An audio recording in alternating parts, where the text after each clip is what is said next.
Halo teman-teman semua, welcome back to my channel. Pada pertemuan kali ini kita akan melakukan beberapa analisis pengujian regresi, mulai dari uji T, uji F, sampai nanti uji koefisien determinasi. Tanpa berlama-lama, kita langsung saja masuk ke studi kasus yang akan kita analisis, yaitu berkaitan dengan studi untuk menganalisis pengaruh kualitas produk dan tingkat kepuasan pelanggan terhadap kualitas layanan yang diberikan pada pelanggan. Kita langsung saja masuk ke Excelnya. Nah, Excelnya itu seperti ini. Nanti teman-teman bisa dapatkan di link yang sudah saya cantumkan di kolom deskripsi. Kemudian dari sini kita lakukan copy paste data. Jadi kita copy saja angkanya, kita copy. Kemudian kita pergi ke SPSS. Kalau sudah seperti ini, kita lakukan perapian data terlebih dahulu. Jadi nama dari variabelnya kita ubah terlebih dahulu ya. Seperti biasa yang sudah saya ajarkan pada pertemuan sebelumnya. Kita copy, kemudian kita pastekan di kolom yang kosong. Ctrl V. Nah, di bagian CTRL ini kita pilih transpose. Setelah itu kita copy kembali. Kita pergi ke SPSS. Kalau sudah seperti ini, silahkan teman-teman lakukan analisis. Jadi bagaimana cara melakukan analisisnya? Untuk data primer yang kita gunakan dalam analisis regresi itu menggunakan total dari bounded.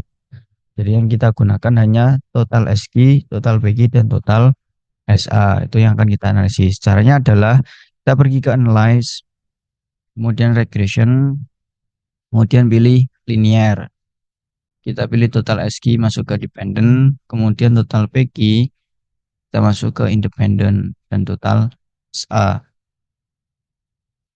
Kemudian setelah itu kita pergi ke statistiknya, kita centang model fit dan estimate, kemudian continue.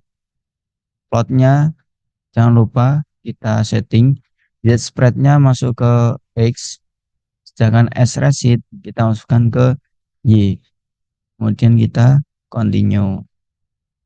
Nah, setelah itu kita pilih OK.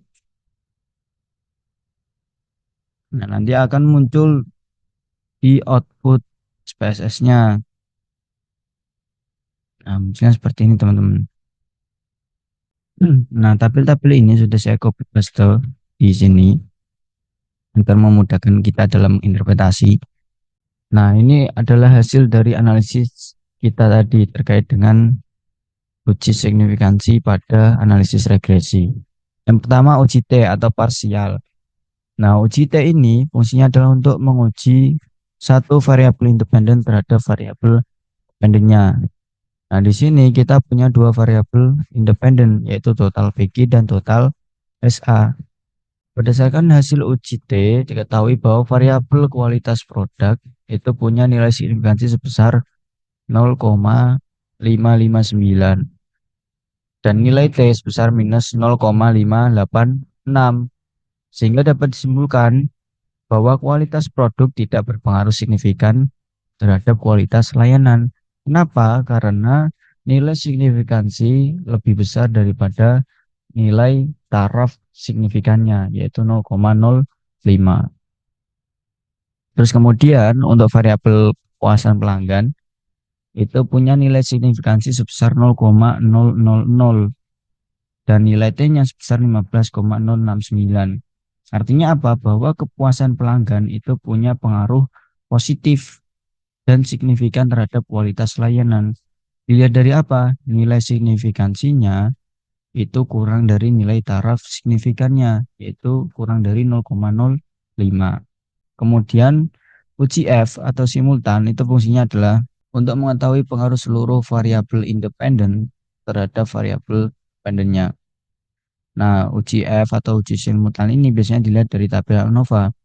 Ketika nilai tingkat signifikansi kurang dari nilai taraf signifikannya, maka dapat disimpulkan bahwa secara bersama-sama variabel independen itu berpengaruh terhadap variabel dependennya. Contohnya pada hasil di tabel ANOVA ini, nilai signifikansinya itu 0,00. Nah, 0,00 kan kurang dari 0,05 ya. Sehingga apa? Sehingga secara bersama-sama variabel kualitas produk dan kepuasan pelanggan itu berpengaruh signifikan terhadap kualitas layanan. Kemudian yang ketiga itu adalah uji koefisien determinasi. Uji koefisien determinasi itu fungsinya untuk mengukur seberapa besar model menjelaskan variasi dari data kita. Nah, hasilnya dilihat dari mana? Dilihat dari nilai R square-nya. Pada tabel model summary, didapatkan nilai R square dari hasil analisis kita itu sebesar 0,701.